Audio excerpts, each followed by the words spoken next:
بسم اللہ الرحمن الرحیم نحمدہ ونصلی علی رسولہ الکریم اما بعد۔ محترم ناظرین کرام، ایک صاحب ہیں محمد جاوید، ان کا سوال ہے السلام علیکم جی، محمد احد نیم رکھنا کیسا ہے بتائیے۔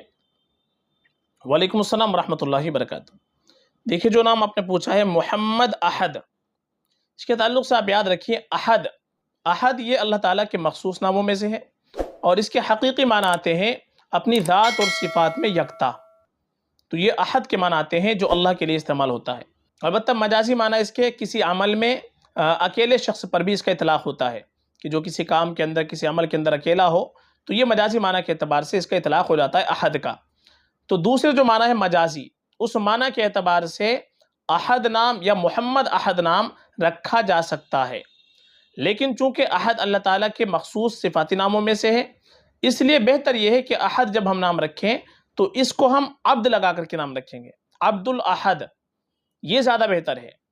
اور محمد احد جو ہم نام رکھیں گے یہ مجازی معنی کے اعتبار سے رکھا جا سکتا ہے، محمد احد جو ہم نے مجازی معنی بتلائے ہیں، لیکن حقیقی معنی کے اعتبار سے جو اللہ کا یہ مخصوص نام ہے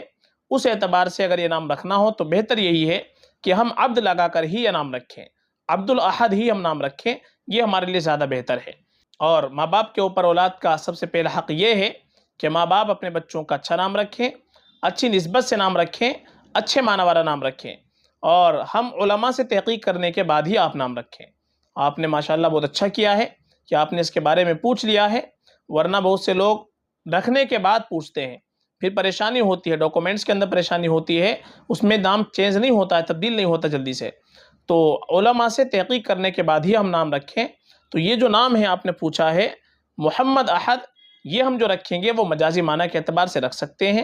اور اگر رکھنا ہو تو بہتر یہی ہے کہ ہم یہ نام عبد لگا کر کے رکھیں، عبد الاحد فقط، واللہ اعلم۔